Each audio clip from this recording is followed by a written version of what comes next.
Der er plads. Derhen. Der er altså pladser med bord foran. Så udnyt det. Nu har vi fået en lille pause, og det var nok også lidt tiltrængt efter det tunge materiale.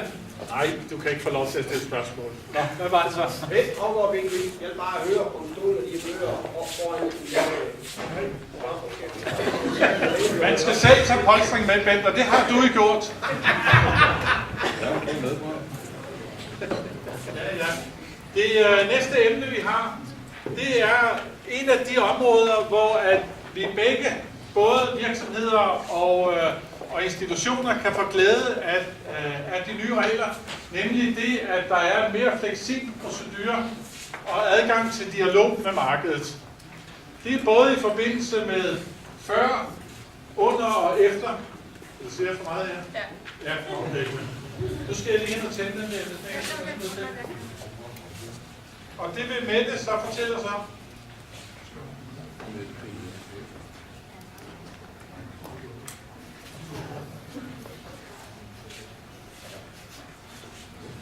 Højre.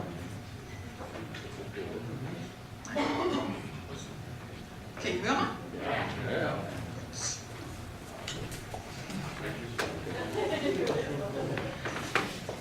Jamen, jeg hedder Mette Jørgensen, og jeg er også udbudsjurist her ved IFIS.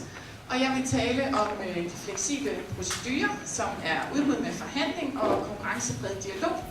Og så vil jeg tale om adgangen til dialog med markedet. Mit program det er, at jeg sådan helt generelt vil fortælle om den øgede mulighed, der er kommet for de fleksible procedurer, altså med forhandling og med dialog med markedet. Så vil jeg tale om den nye udbudslov sådan helt konkret i forhold til dialog med markedet, hvor ordregiver har mulighed for at foretage en markedsundersøgelse og altså inddrage de økonomiske aktører inden et udbud. Derudover så vil jeg tale om den nye udbudslov i forhold til de fleksible procedurer. Der er nemlig kommet en friere adgang til udbud med forhandling og konkurrencepræget dialog. Og til dem begge to, jamen, der vil jeg fortælle lidt om, hvad det har betydning for jer som skoler og for jer som leverandører.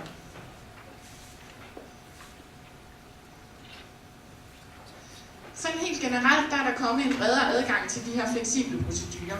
Det er ikke en fri adgang, for det tillader udbudsdirektivet ikke. Men der er altså kommet en større mulighed for at kunne inddrage de økonomiske aktører før et udbud, så man kan trække på deres faglige viden og på deres ekspertise på området. Og det er ikke kun ved de meget komplekse ydelser, det kan også være mindre komplekse ydelser. Det kan være sådan noget som IT-udbud, hvor ordregiver måske førhen var lidt usikker på, hvorvidt man måtte have en dialog om de her tekniske specifikationer. Samtidig så kunne det være en usikkerhed fra leverandørerne om, hvorvidt deres oplysninger og markedsviden blev behandlet fortroligt. Men det er der altså mulighed for nu, fordi at reglerne er blevet mere detaljerede og beskriver mere, hvad man må og ikke må. Det er bare vigtigt, at selvfølgelig man overholder ligebehandlingsprincippet og gennemsigtighedsprincippet.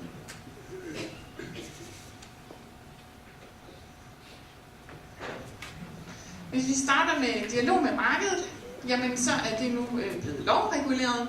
Det var før i de indledende bemærkninger til loven, men er nu skrevet direkte ind i paragraf 39. Og det handler altså om det her med at skulle forberede sig inden et udbud. Og den har tre relevante stykker. Den første er, at som jeg sagde, at ordregiver har mulighed for at inddrage de her økonomiske aktører ind i et udbud. Stykke 2 fortæller noget om de her passende foranstaltninger, som ordregiver skal tage, for at der ikke bliver tale om konkurrencefordrejning. Og stykke 3 handler om udelukkelse, hvor tilbudsgiver faktisk kan blive udelukket ved at have deltaget i forberedelsen af et udbud, fordi det kan have medført en konkurrencefordrejning. Men der er altså en mulighed for det her self-cleaning, som Christian også var inde på. Men jeg kommer tilbage til det.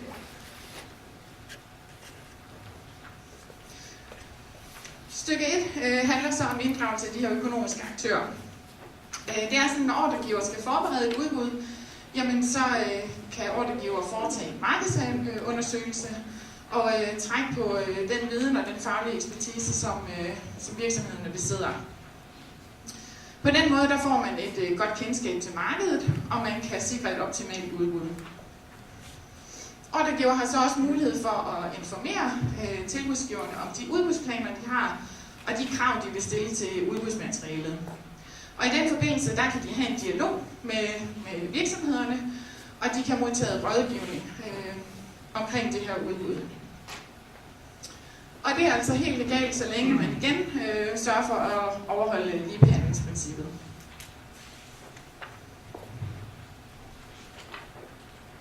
Den her bestemmelse den er relevant, fordi det er et rigtig vigtigt element at have et godt markedskendskab.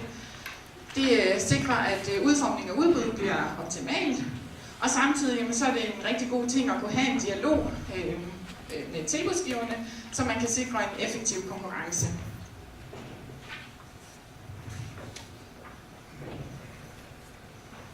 Og hvad kan der så være dialog om? Og det er naturligvis utrolig vigtigt at vide, inden man begiver sig i kast med det. Der kan være dialog om de tekniske krav.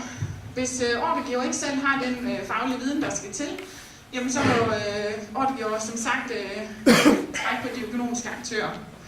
Det sikrer igen, at et udbud bliver tilpasset markedet og en effektiv konkurrence. Derudover så kan man have en dialog om, hvilke løsninger der er på markedet. Altså hvad der kan fungere med og leve bedst op til ordregivers krav og ønsker.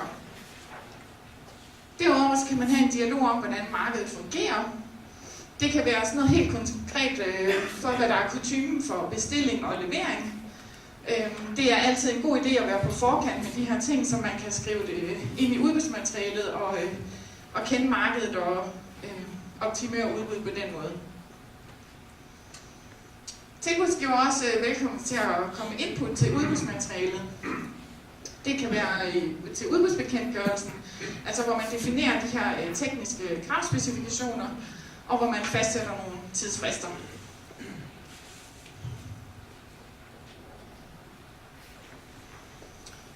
Hvordan kan den her dialog så foregå? Jamen der er faktisk frit valg for ordregiver. Der er ingen formelle betingelser. Det kan være både skriftligt og mundtligt, man må have den her dialog. Der er også frit valg med hensyn til omfang og emnet for dialogen. Og så er der frit valg med hensyn til, om man kan inddrage en, flere eller samtlige aktører på det her marked. Der er dog en lille risiko ved kun at have dialog med én aktør, fordi man som ordregiver helt ubevidst kan komme til at tilpasse udbudsmaterialet og kravene i forhold til, hvad netop den aktør kan tilbyde. Så det er altid en god idé at have dialog med flere på området. Og igen, de udbudsretlige principper skal overholdes.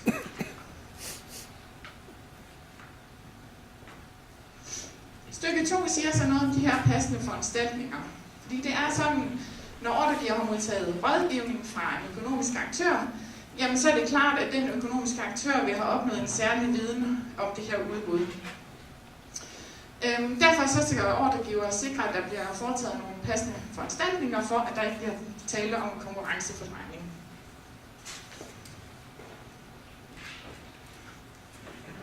Og de her passende foranstaltninger, jamen de omfatter som minimum, at alle de relevante oplysninger, som indgår i forberedelsen, jamen de skal vedlægges udbudsmaterialet. Fordi på den måde, der får alle adgang til de samme oplysninger, og har altså samme forudsætninger for at afgive tilbud.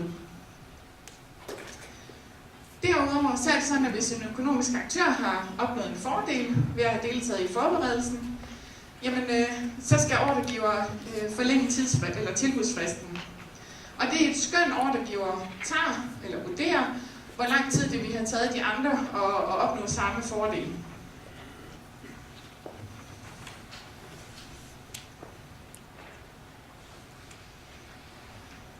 Stykke 3 omhandler så udelukkelse. Det er sådan, at ordregiver skal udelukke en tilbudsgiver, hvis ordregiver ikke kan overholde ligebehandlingsprincippet ved andet end udelukkelse, altså hvis der er sket en konkurrenceforvrængning. Men så er det sådan, at tilbudsgiver har mulighed for at foretage det her self-cleaning. Altså de har mulighed for at kunne komme til tilstrækkelig dokumentation for, at der ikke er sket en konkurrenceforvrængning. Og det er simpelthen en ret, man har som tilbudsgiver.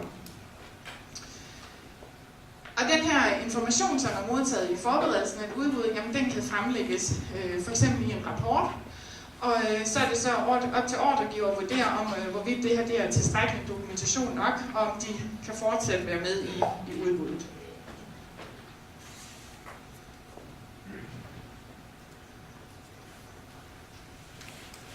Så lidt om betydning for jer som skoler og for jer som leverandør af den her dialog med markedet. Jamen fordelene er, at der er kommet en noget bredere adgang til dialog, netop fordi det er skrevet direkte ind i loven, og fordi det er blevet mere detaljeret om, hvad man må og hvad man ikke må. Så der kommer en større åbenhed omkring udbuddet og hvilke krav man som ordregiver stiller. Og vi som ordregiver har også mulighed for at inddrage de økonomiske aktører mere i processen end et udbud.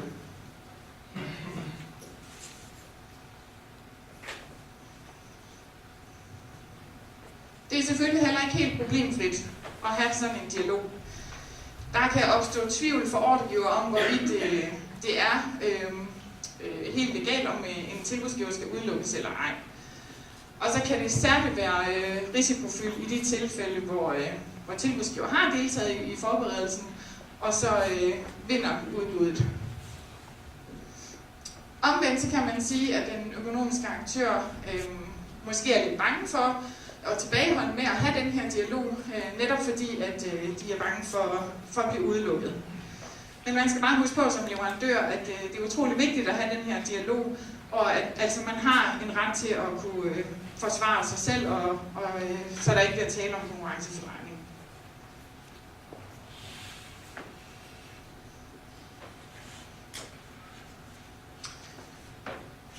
Så lidt om de fleksible procedurer. Starter med udbud med forhandling. Der er nemlig med lovkastet kommet en udvidet adgang til at forhandle. Og man må forhandle om alt andet end de her hyldevarer, altså de her standardvarer, som altid er tilgængelige.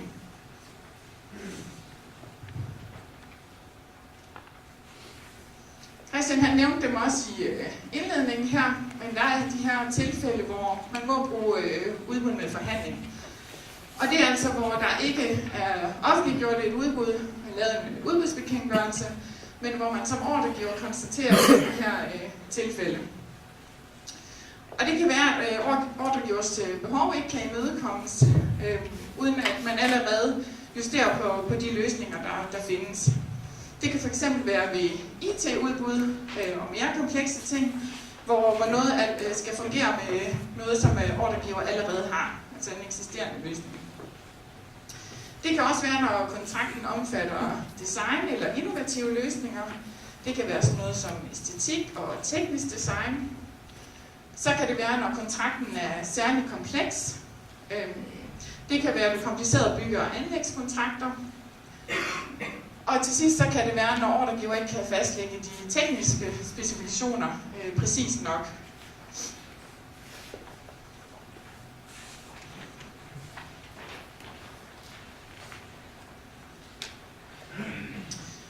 Hvis man så har et af de her tilfælde, og man vælger at udvide det her som udbud med forhandling, jamen så skal man igennem den samme procedure som ved begrænset udbud. Altså man skal foretage en prækvalifikation. Og det er så kun de prækvalificerede ansøgere, som kan deltage i den her forhandling. Og der skal prækvalificeres mindst 3. Og hvis der er færre end 3 ansøgere, jamen så kan ordregiver så vælge at prækvalificere dem, som i det mindste har opfyldt egnethedskriterierne. Altså de her minimumskrav for overhovedet at kunne få lov til at afgive tilbud. Ønsker ordregiver at prækvalificere mere end 5, jamen så skal det sagligt begrundes i udbudsmaterialet.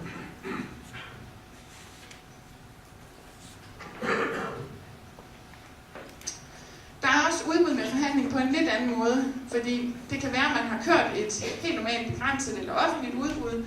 Man når så til tilbudsfristen, og så opdager man et af de her tilfælde.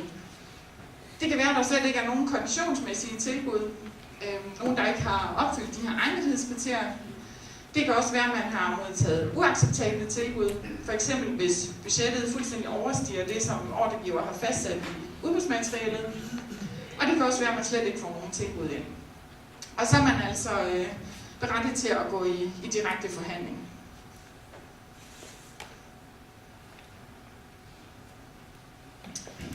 Ligesom vi så spørger, hvad der må være dialog om, jamen så kan man også spørge, hvad må der forhandles om.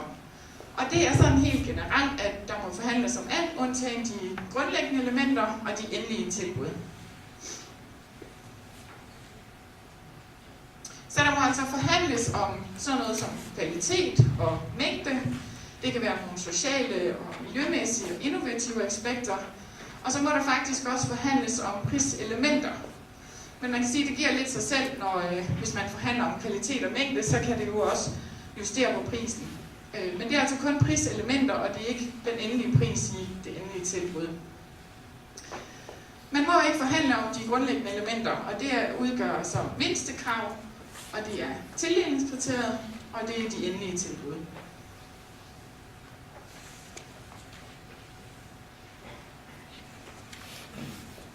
Under de fleksible procedurer, der hører også konkurrencepræget dialog. Jeg vil lige kort opridse, hvad det er, men det er de samme betingelser som med udbud med forhandling. Det er bare en lidt anden procedure. Det er sådan, at ordregiver fastsætter sine behov og sine krav i udbudsmaterialet, og laver altså også en prækvalifikation, hvor de prækvalificerede bliver inviteret til et dialogforløb. Og formålet med den her dialog, jamen det er, at man sikrer, har en dialog om, hvordan at ordregivers behov bedst kan opfyldes. På samme måde som ved udbud med forhandling, jamen så må dialogen vedrørende alle aspekter, undtagen de grundlæggende elementer.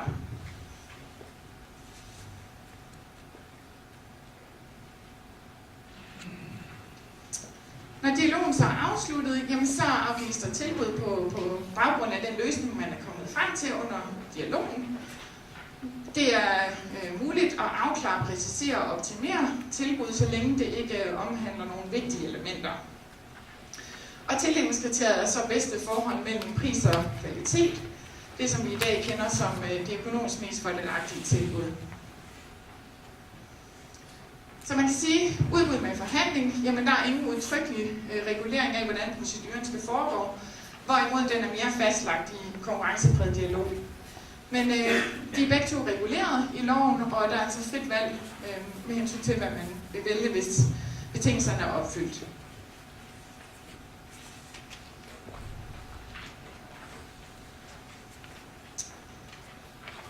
Hvad har de her fleksible procedurer så af betydning for jer som skoler?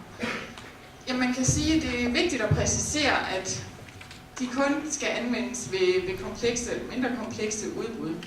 Og at der er nogle helt særlige tilfælde, der gælder. Det er noget, der kræver nøje gennemtænkning. Det er et stort arbejde, fordi man som ordregiver skal sikre gennemsigtighed og sørge for at dokumentere alle faser i det her forhandlingsforløb. Men hvis I sidder og tænker, at I har en eller anden ydelse, som I for eksempel som I mener er for kompleks, eller som I ikke kan fastsætte de tekniske specifikationer præcis nok til, jamen så er det da vores opfordring, at I får enten os eller i samarbejde med begge brugen for os til at lave et notat til at give en begrundelse for, hvorfor den her procedure kan anvendes for netop jer.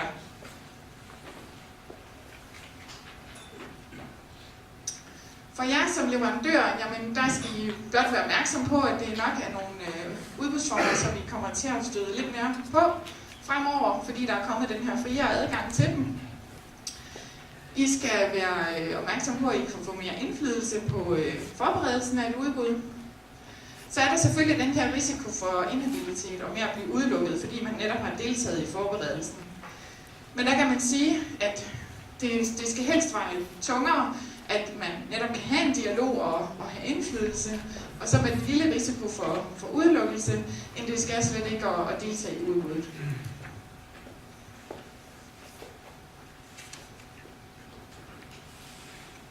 Ja.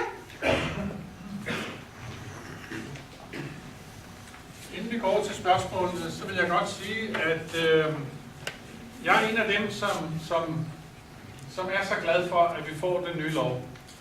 En af de ting, som har, præget tiden med den gamle lov, eller de gamle regler, det er jo, at det hele er blevet så juristisk.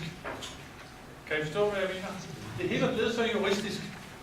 Og det vil sige, at denne her sunde fornuft, det her indtryk af en leverandør, det her med en præsentation af, hvem man er, det må vi ikke under de nuværende regler. Men spørgsmålet er, hvad vi må under de nye regler. Jeg kunne for eksempel godt tænke mig, jeg kigger jo over til Christian lige nu, det kan være, han siger nej, så jeg venter lidt med at spørge ham. Jeg kunne for eksempel godt tænke mig, at de tilbudsgivere, som nu var i forbindelse med et udbud, kunne komme og præsentere, hvad det var, de havde. Præsentere deres organisation, præsentere deres produkter, deres kvalitetssikring, hvordan de vil samarbejde, og hvad ved jeg. I stedet for, at det kun er en juridisk vurdering. Det synes jeg kunne være rart.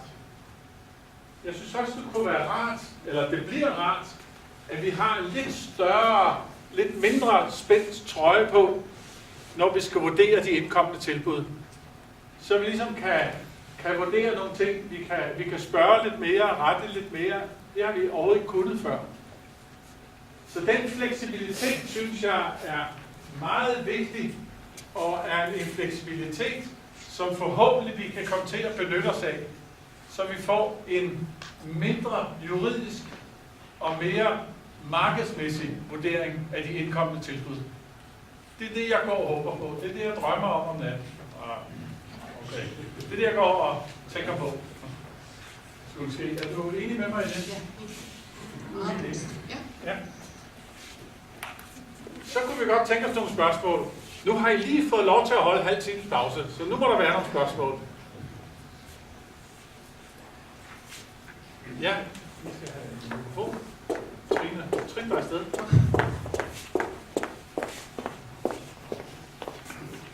Det er Mogens Jensen fra Kontor Sydgruppen i Sønderborg, der repræsenterer en leverandør. Dialog med markedet vil du gerne have, siger du. Hvordan vil I gribe det an? Altså vil I stille så skrappe prækvalifikationskrav til dialog? Er de udelukker nogen, eller vil I tværtimod opfordre og sikre så bred en skare af leverandører i dialog? Vi har ikke diskuteret det med Christian. Han er jo overdommer her, kan jeg nok forestille jer, når vi laver noget, fordi det skal alt sammen være rigtigt. Men det, som vi først og fremmest skulle tænke os, det er jo, at så mange som muligt får mulighed for at byde på det, der bringes i udbud. Og hvis der er tale om tilbudsindhentning, som der kan være efter 1.10., at der så er så mange som muligt, som har mulighed for at komme med et tilbud på det, som vi ønsker leveret. Jeg kan ikke forstå, hvorfor det skulle være en fordel, at vi ikke annoncerer. Altså, jeg har slet ikke forstået det her koncept. Vi har jo behov for at få så gode kvaliteter, så gode betingelser, så gode priser som overhovedet muligt. Og det får vi da ikke, hvis vi gemmer os. Når vi annoncerer, og det er et fast sted, man annoncerer, hvor alle ved, man annoncerer, så er der jo større gennemsigtighed for dem, der kunne tænke sig at blive leverandører. Så den del af det har jeg aldrig forstået skulle være smart. Og dem, der så, juhu, nu behøver vi ikke annoncere. Hvad taler I om? Altså, det fatter jeg bare ikke. Men formålet er, dialogen er ikke en måde, hvorpå man ligesom kan lukke ned for leverandører.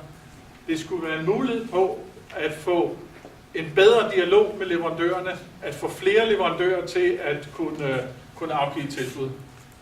Vi har jo også et stort ønske om, at leverandørerne godt må komme lidt tættere på os, forstået på den måde, at det behøver ikke kun at være multinationale virksomheder, som leverer til det offentlige. Det kan jo i meget stort omfang også være mindre virksomheder, lokale virksomheder. Hvorfor skulle det ikke være det? Der er bare noget hindring i den måde, det foregår i dag, og vi håber, at den nye lov vil åbne op for, at det bliver lettere for mindre og mellemstore virksomheder at afgive tilbud. Det er i hvert fald sigtet fra regeringens side. Jeg kan godt svare kortere. Det er lidt svært, når først man kommer i gang. Andre spørgsmål?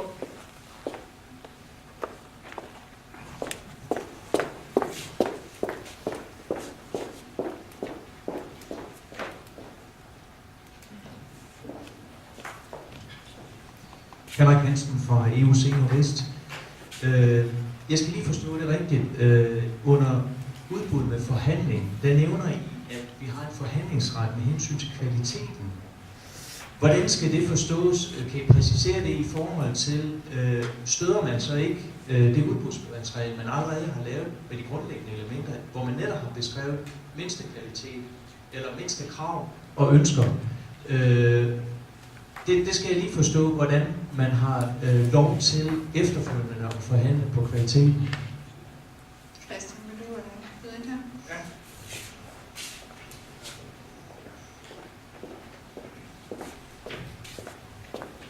Altså man kan sige, det man må forhandle om, det er i princippet alting. Bortset fra de ting, man så ikke må forhandle om. Som så var nævnt eksplicit, heldigvis, ikke? Så udgangspunktet er, når du laver et udbud med forhandling, så kan du i princippet forhandle om alting fuldstændig, som hvis du ikke var ordregiver, men bare var dig selv, der skulle bruge tømmer, så kan du også forhandle om, hvad du har lyst til. I princippet, ikke? Der er frit slag. Det ændrer ikke på, at ordregiver selv kan begrænse det, man forhandler om. Der er ikke noget til hinder for, at man siger, nu laver vi en forhandling, men vi skal kun forhandle om de her ting. Eksempelvis kvaliteten, eller prisen, eller hvad man nu synes. Det man så ikke kan forhandle om, det er så hovedsageligt tildelingskriterierne. De skal være faste gennem hele processen. Men derudover var der så nævnt mindstekravene. Og der er det ret væsentligt, det du nævner med, at man jo har fastsat kravene på forhånd, hvor noget er krav, noget er ønsker, og noget er måske mindstekrav. Og der må man bare lave sondring til ønskerne.